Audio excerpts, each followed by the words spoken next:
Hello aspirants and welcome again to Legacy IAS Academy. In this lecture, we will be discussing about the visit of the UAE president to India just for 3 hours. So generally what happens is when there is a visit of the leader or the head of the government, president, prime minister, so on and so forth. So all these things are actually quite planned out well ahead.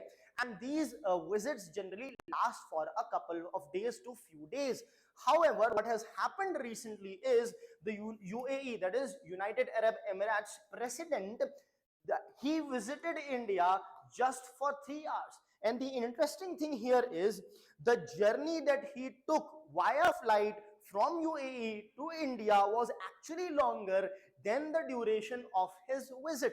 So we will understand the significance of this probably unplanned visit, but there might be an importance to this because the president of UAE is visiting India for a very short period of time, and wherein the journey itself took more time than the meeting itself. So let us understand what can be the reason over here, what can be the the benefits involved for UAE over here, and what significance does it hold in geopolitics. So let's get started with respect to the news. So UAE's president, as you can see over here, that is Sheikh Mohamed bin Zayed Al Nahyan, so short form known as MBZ, he basically visited India on 19th of January. Now this visit which was there, that means yesterday, this visit which was there lasted barely 3 hours, which is unusually brief for a head of state, as I have mentioned.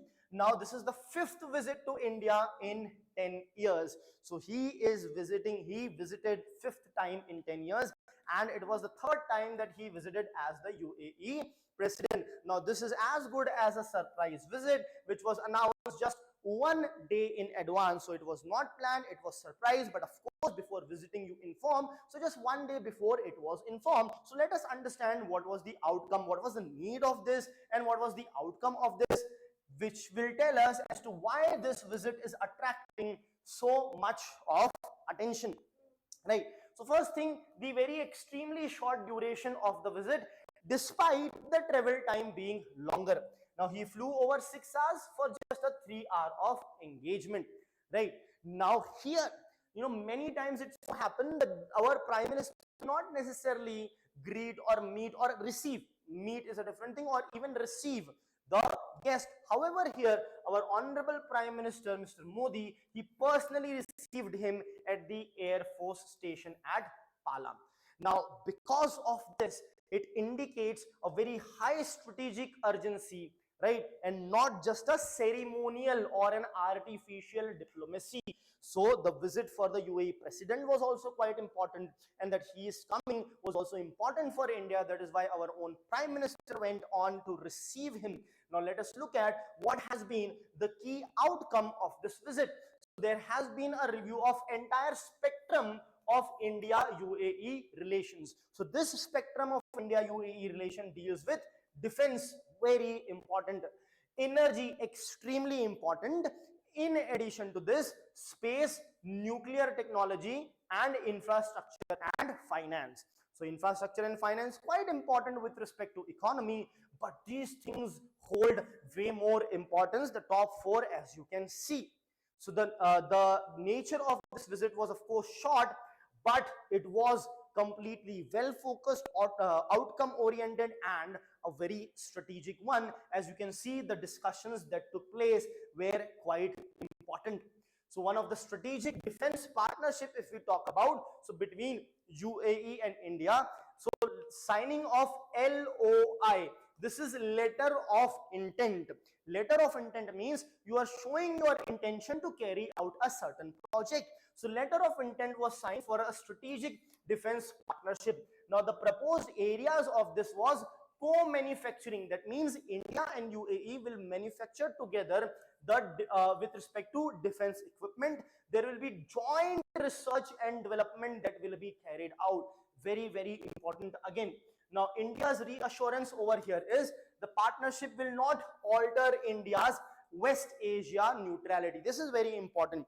See, we are having deal with UAE does not mean we will be inclined towards UAE. We still have a dehyphenation policy. We will carry out with that, and we will be neutral when it comes to West Asia's political stability or political geopolitical dynamics. Right here, focus was on capability building and not regional conflict. That means it was not to discuss the regional politics of West Asia. It was simply about capacity building and furthering the relationship between India and UAE. Next is about the energy infrastructure and economic cooperation. So the agreement between India and UAE of 10 years of LNG, the liquefied natural gas supply agreement, was signed over here. Then you have UAE companies which will be involved, various companies that will be involved in the gift city which is there in Gujarat. Then you have the emerging areas of cooperation. The areas which were not that prevalent previously are now emerging for cooperation, and that is extremely important: space and nuclear region. So there is joint initiative to commercialize space technology. In space technology, specifically satellite fabrication and launch. Next is the civil nuclear cooperation that will be there between India and UAE. Now that will be implemented through the enablement of the Shanti Act. This Shanti bill has been passed by both the houses of the parliament. What does this Shanti bill do? This Shanti bill allows the involvement of the private players in the nuclear program. This is what the Shanti bill is. So yes, it's a major step, right, under the Shanti bill. So this focuses on large reactors, small modular reactors, and nuclear safety and operation and maintenance. So it is related to, this is not weaponization of nuclear power or nuclearization, etc. This is only for, of course, the civilian use, the use for civil society, for the people to consume the energy, not for weaponization or anything.